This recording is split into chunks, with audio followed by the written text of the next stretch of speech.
할렐루야. 삶의 승패는 기도하는 현장에 있습니다 라는 제목으로 오늘 말씀을 전하겠습니다. 오늘 함께 읽은 이 본문은 여러분들이 잘 알고 계시는 말씀입니다. 이스라엘 백성들과 아말렉 간의 전쟁이 있었던 그 이야기이죠. 오늘 함께 읽은 본문의 시작을 이렇게 시작합니다. 8절에 보면 그때에, 이 그때라는 말로 시작하는 것은 앞에 어떤 사건과 연결고리를 갖고 있다는 뜻입니다. 우리가 이 아말렉과의 전쟁 바로 직전에 무슨 일이 있었는지를 살펴볼 필요가 있는데요.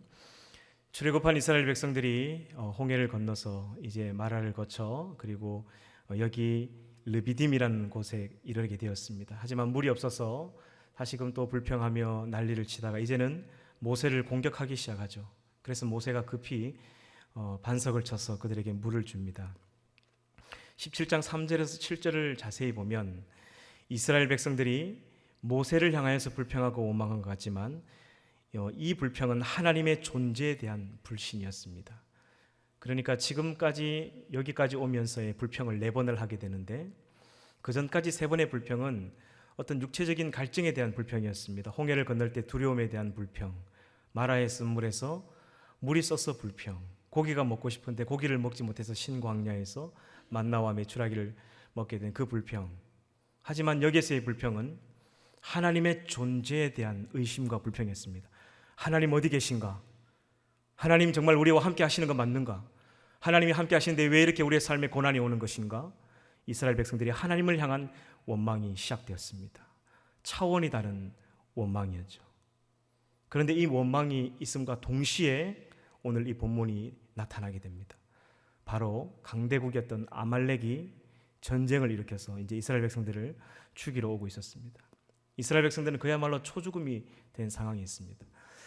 여러분, 언제나 마귀는 하나님의 존재에 대한 그 의심을 살 때 항상 그것을 공격하는 것 같습니다. 왜냐하면 넘어지기 가장 쉬운 것이 하나님의 존재에 대한 의심을 시작할 때이기 때문입니다. 철로역정이라는 책에 보면 마귀가 가지는 가장 강력한 무기가 있다고 하죠. 이 무기는 아무리 신앙생활 오래 해도 상관없습니다. 아무리 믿음이 져도 상관없습니다. 걸리기만 하면 넘어지는 무기, 낙심이라는 무기죠. 이스라엘 백성들이 지금 딱 이 낙심이라는 사탄의 공격에 걸려든 것입니다. 당시 이 아말렉이라는 군대는 애굽 다음으로 신흥 강대국이었습니다. 철기를 사용했던 굉장히 강력한 군대를 가지고 있었던 민족이었죠. 이스라엘 백성들은 반면에 오합지졸이었습니다. 400년 동안 매일 땅 파고 흙 이기고 벽돌 쌓고 칼 한 번 지어보지 못하고 전쟁 한 번 해보지 못했습니다. 계란으로 바위치기 같은 게임이 되지 않는 그런 전쟁이었습니다. 그들이 가지고 있는 것이라고 해봐야 연탄 집게, 빨래방망이, 짝대기 이런 게 전부였습니다. 하지만 이 전쟁은 피할 수가 없었습니다. 그들 마음속에는 하나님의 존재에 대한 불신이 가득 찼었고 외부적으로는 엎친 데 덮친 격으로 이 엄청난 강대국이 쳐들어오게 된 것이죠. 그런데 오늘 이 본문에 보면 이 모세의 행동이 좀 특이합니다. 9절을 보겠습니다. 9절을 같이 한번 읽어보겠습니다. 시작. 모세가 여호수아에게 이르되 우리를 위하여 사람들을 택하여 나가서 아말렉과 싸우라. 내일 내가 하나님의 지팡이를 손에 잡고 산 꼭대기에 서리라. 아멘. 여러분, 지금 강대국하고 전쟁이 났습니다. 지도자라는 사람이 전쟁이 났는데 갑자기 지팡이를 들고 산에 도망을 가겠다는 거예요. 어떻게 보면 좀 얌체 같은 행동 아닙니까, 여러분? 아니, 전쟁이 났으면 지도자라면 칼을 뽑고 팔로미, 나를 따르라 하면서 그래 전쟁을 진두지휘하든지 아니면 불안해하는 백성들에게 하나님이 우리와 함께 하십니다. 걱정하지 마세요. 이렇게 위로를 해도 시원찮을 판에 아론과 홀을 데리고 산꼭대기로 이렇게 가버린 거죠. 당연히 여호수아에게는 내가 기도하러 간다고 말했지만 그 이스라엘 백성이 볼 때는 어땠을까요? 전쟁에 게임이 되지 않는 이 강대국이 쳐들어오니까 이 지도자가 그냥 무서워서 도망을 가버린 그런 형태가 됩니다.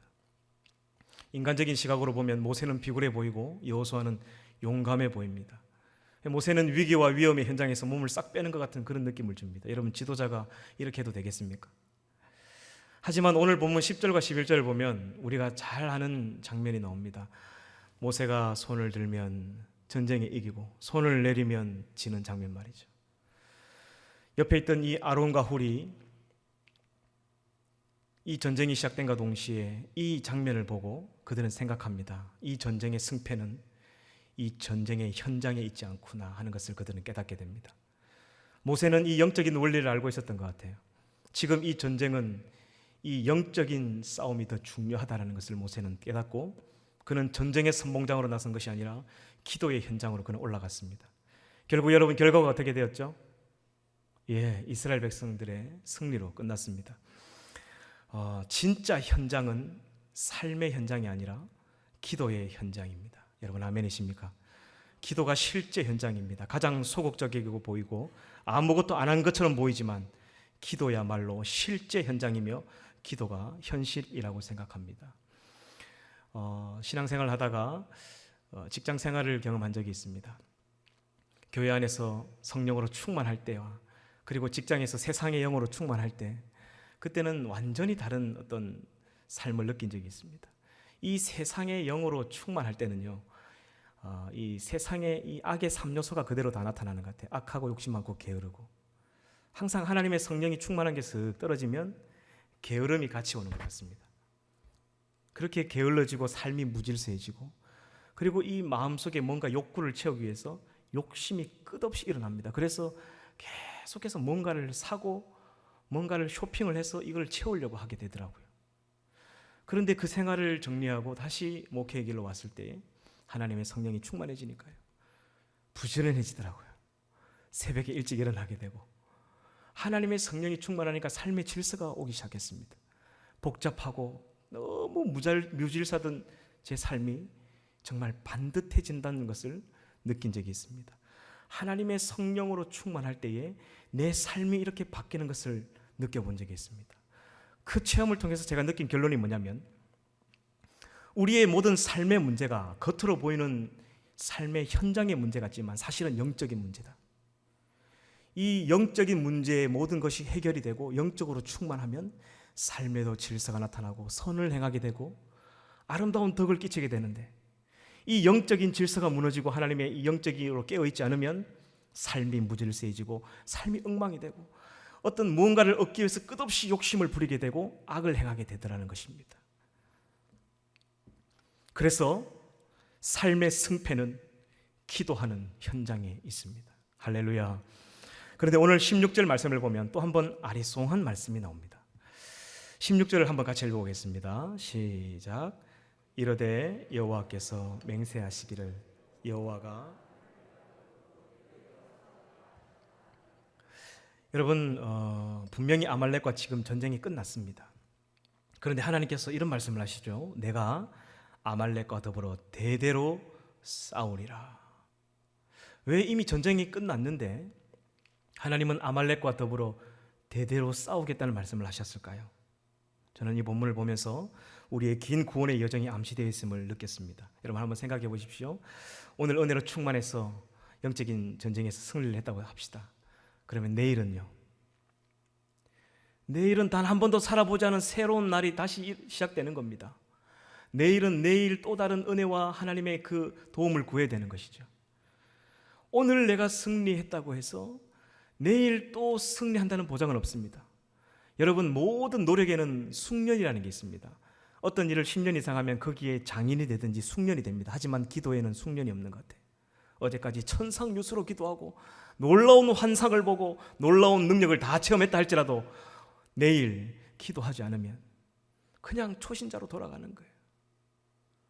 실제로 교회에서 교육전도사로 목회를 하다가 이 삶을 내려놓고 직장으로 갔을 때 한 3개월은 수요 예배는 나왔습니다. 3개월까지는 주일 예배도 당연히 가고요. 근데 한 4개월, 5개월 지나가니까 몸이 힘들고 지치니까 수요 예배가 가지지 않았습니다. 그러다가 점점 더 교회가 멀어지더라고요. 야, 내가 이 전도사 맞나? 그런데도 어쩔 수 없는 거예요.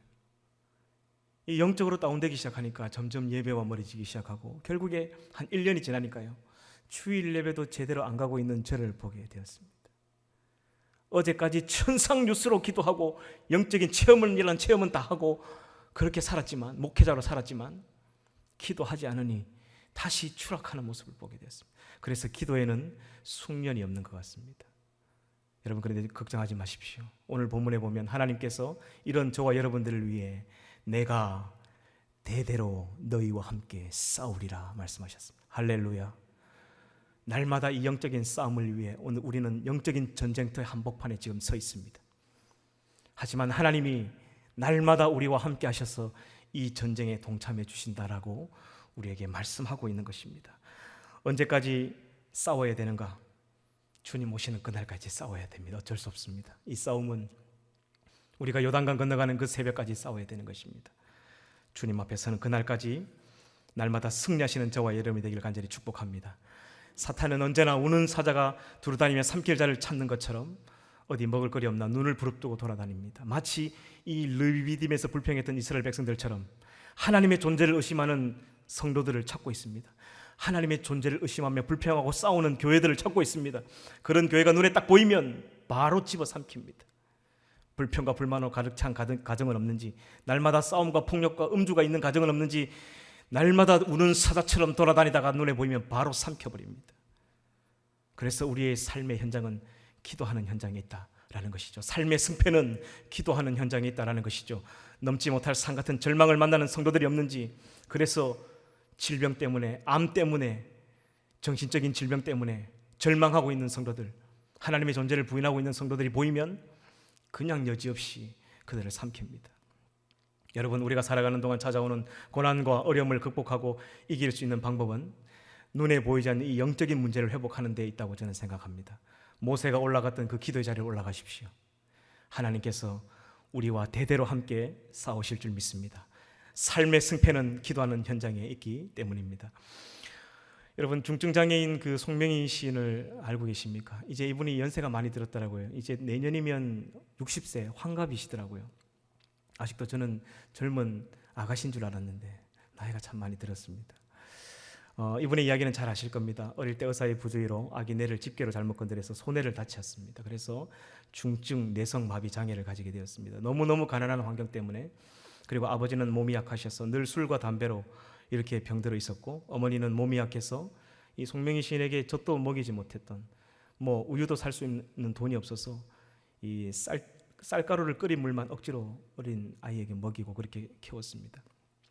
송명희 시인의 자서전에 보면 어린 시절의 고통을 그는 이렇게 이야기하고 있습니다. 나는 7살까지도 누워만 있다가 업으면 머리가 등 뒤로 고꾸라져 허리가 빠지고 목이 꺾일 듯한 고통을 느꼈다. 침 맞는 곳에 가서 머리와 팔다리에 침을 꽂기도 해서 난 자지러지게 울기도 했다. 그때의 고통을 지금까지도 기억해낼 수 있으면 지독한 고통이 너무 컸기 때문이다. 나는 어머니가 미웠고 하나님이 원망스러웠다. 온몸이 멍투성이가 될 때까지 맞으며 비인간적인 취급을 받고 있노라면 그 고통이 나를 견딜 수 없도록 했다. 나를 이렇게 만들어 놓고 나타나지도 않고 뭔가 해주지도 못하는 하나님을 향해 불신하며 원망하며 반항했다. 한없이 외로웠고 답답했고 가슴이 터질 것 같았다. 자살하려고 했지만 자살할 수 없었다. 무조건 반항이었고 무조건 원망이었다. 미치고 싶어서나 미쳐지지 않는 것이 더 큰 고통이었다. 애지중지하던 긴 머리를 잘라버렸다. 모든 게 절망이었다. 송명희 시인의 16살 되던 해 자전서에 기록되어 있는 그의 일기장에 있는 내용입니다. 극심한 절망에 빠져 있을 때에 그가 하나님을 만나게 됩니다. 이 교회 강단 밑으로 기어 들어왔다더라고요. 그래서 이 강단 밑에서 하나님을 만나지 못하면 죽는다는 각오로 그냥 하나님을 끝없이 불렀다고 합니다. 하나님, 제발 저를 만나주세요. 제발 저를 만나주세요. 그 한마디만 했다고 합니다. 그렇게 기도하는 중에 하나님을 만나게 되었고, 그리고 이후 1979년 10월 어느 부흥에 참석했다가 그는 큰 깨달음을 얻고 하나님 앞에 회개하고 자복하게 됐답니다. 그렇게 원망하고 반항했던 하나님을 향해 아버지라고 부르면서 그녀는 회복되었습니다. 그때부터 이 송명희 시인은 하루에 5시간씩 기도를 하고 시간이 남으면 계속해서 성경을 읽었다고 해요. 성경을 누구에게 들어본 적도 배운 적도 없는데 성령님께서 그 성경을 자기에게 가르쳐주고 그 성경 속에 있는 예수 그리스도의 놀라운 비밀한 일들을 자기에게 가르쳐 주셨다고 합니다. 극심한 고통 중에 있었지만 그 아픔이 자기를 괴롭힐 때마다 하나님의 말씀이 자기를 사로잡아서 자기가 버틸 수 있었다라는 고백을 하고, 그리고 그 병상에서 자기가 이 받은 은혜를 누군가에게 좀 전하고 싶은데 중증 내성 마비 장애자가 어떻게 설교를 할 수 있습니까? 그래서 글을 쓰기 시작했답니다. 누군가에게 이 글을 써서 내가 받은 이 은혜를 좀 나누고 싶은 마음에 그렇게 편지를 써서 자기가 받은 은혜를 나누기 시작했다고 하죠. 그렇게 해서 이 송명희 시인이 쓴 글과 시가 사람들에게 알려지기 시작했습니다. 어떨 때 너무 감격이 되어서 글을 쓰면 하나님께서 시의 구절들을 불러주셨다고 하죠. 그 많은 시들 중에 아주 유명한 시가 바로 나 가진 재물 없으나라는 시입니다. 나 가진 재물 없으나, 나 남이 가진 지식 없으나, 나 남에게 있는 건강이 있지 않으나, 나 남이 없는 것 있으니, 나 남이 못 본 것을 보았고, 나 남이 듣지 못한 음성 들었고, 나 남이 받지 못한 사랑 받았고, 나 남이 모르는 것 깨달았네. 공평하신 하나님이 나 남이 가진 건 나 없지만 공평하신 하나님이 나 남이 없는 것 같게 하셨네. 그래서 이 송명희 시인은 1985년 5월부터 그때부터 이제 부흥 집회에 초청을 받아서 이제 다니면서 간증을 했다고 합니다. 중증 장애인이기 때문에 오랜 시간 설교나 메시지를 잘 할 수 없어요. 실제로 제 지인 중에 한 분이 이 송명희 시인의 집회에 한번 참여한 적이 있답니다. 사진을 한번 띄워주시겠습니까? 송명희 시인의 모습이죠. 여러분 이분이 얼굴이 참 밝으시죠. 중증 장애인이라고 느끼지 않을 만큼 한 2,000명 정도 모여 있는 그 예배당에 부흥 집회를 시작할 때 송명희 시인의 어머니가 송명희 시인을 휠체어에 앉혀가지고 저기 뒤에서 이렇게 데리고 나오더랍니다. 그래서 이제 마이크를 엄마가 이렇게 송명희 씨한테 주는데 딱 한마디 하고 집에 가더래요. 하나님은 공평하신 하나님입니다. 딱 한마디를 하고 그냥 가시는데 그 2,000명이 그냥 눈물바다가 돼버리더랍니다. 그 감격을 잊을 수가 없더래요. 그때부터 집회를 초청받아 다니기 시작해서 전국적으로 다닐 뿐만 아니라 미국, 일본, 캐나다, 유럽, 대만 전 세계를 다니며 하나님의 복음을 전하는 사람이 되었습니다. 여러분 세상 사람들이 보기에 송명희 시인은 하나님을 만나기 전이나 만나기 후나 똑같은 중증 내성 마비 장애자입니다. 여전히 남들이 볼 때는 고통스러워 보이고 아픔을 가지고 있는 장애인입니다. 그러나 주님을 만나고 자살하려고 했던 미쳐버리고 싶었던 그녀가 주님을 만나고 영적인 문제가 해결되고 나서부터는 완전히 다른 삶을 살게 됩니다. 삶의 고통의 문제가 이 영적인 문제가 해결되고 나니까 이길 수 있는 힘이 생겼던 것이죠. 매일같이 자살을 꿈꾸던 송명희 시인은 자신처럼 인생의 절망의 절벽에 서 있는 사람들을 찾아가 만나기 시작했어. 고아원이나 소년원이나 장애인 단체를 찾아가서 간증하기 시작했어. 많은 사람들이 이 송명희 시인을 통해서 회복되었습니다. 여러분 우리의 싸움은 혈과 육에 대한 것이 아닙니다. 영적인 싸움입니다. 이 영적인 문제가 해결되면 우리의 삶에 나와 있는 많은 고통들과 많은 문제들이 해결될 줄 믿습니다. 그래서 우리의 삶의 문제는 이 삶의 승패는 기도하는 현장에 있는 것입니다. 할렐루야. 이제 말씀을 제가 마무리하도록 하겠습니다. 여러분 어떤 집을 보면요, 어떤 집은 매일 싸웁니다. 콩가루 집안 같은 집안이 있어요. 근데 돈이 많으면 잘 사는 집이라고 우리는 이야기를 합니다. 근데 어떤 집안은 너무 행복하게 살고 부부지간에 서로 사랑하고 자녀들이 다 효자효녀예요. 근데 돈이 없으면 못 사는 집, 우리는 이렇게 이야기를 합니다. 여러분 정말 그 사람이 잘 사는 사람이고 못 사는 사람일까요? 잘 살고 못 사는 기준이 뭘까요? 집안이 개판이어도 돈만 많으면 진짜 잘 사는 건 맞나요? 아무리 행복해도 돈 없으면 못 사는 것인가요? 그런가요? 저는 아니라고 생각합니다. 우리는 돈이라는 잘못된 가치관에 사로잡혀 살아갑니다. 하나님을 믿지만 하나님보다 돈신을 더 신뢰하기 때문에 그런 착각을 가지고 살아가는 것이죠. 진짜 잘 살고 못 살고는 영적으로 살아있느냐 죽었느냐 차이라고 저는 생각합니다. 아무리 재산이 많아도, 아무리 돈이 많아도, 아무리 권력이 많아도 영적으로 죽어 있으면 그 인생은 불쌍한 인생입니다. 못 사는 인생이죠. 하지만 가난하고 병약하고 내성마비 장애자로 피투성이 같은 인생을 살아도 영적으로 살아있으면 저는 잘 사는 인생인 줄 믿습니다. 여러분 아멘이십니까? 삶의 승패는 영적인 문제에 있습니다. 그래서 기도하는 현장에 달려있는 것이죠. 우리는 영적인 전쟁터 한복판에 있는 자들입니다. 매일같이 사탄 놈들은 우는 사자처럼 우리를 삼키려 합니다. 미움과 갈등과 싸움이 있는 곳은 귀신이 귀신처럼 알고 찾아 들어가서 분란을 일으키고 낙심을 줍니다. 여러분, 그러나 두려워하지 마십시오. 주님이 우리와 대대로 싸우리라고 말씀하셨습니다. 할렐루야. 진짜 현장은 삶의 현장이 아니라 기도의 현장입니다. 그래서 우리는 죽을 때까지 예수가 필요한 것 같아요. 매일매일 주님과 함께 이 영적인 싸움을 싸워 승리하는 저와 여러분이 되기를 간절히 축복합니다.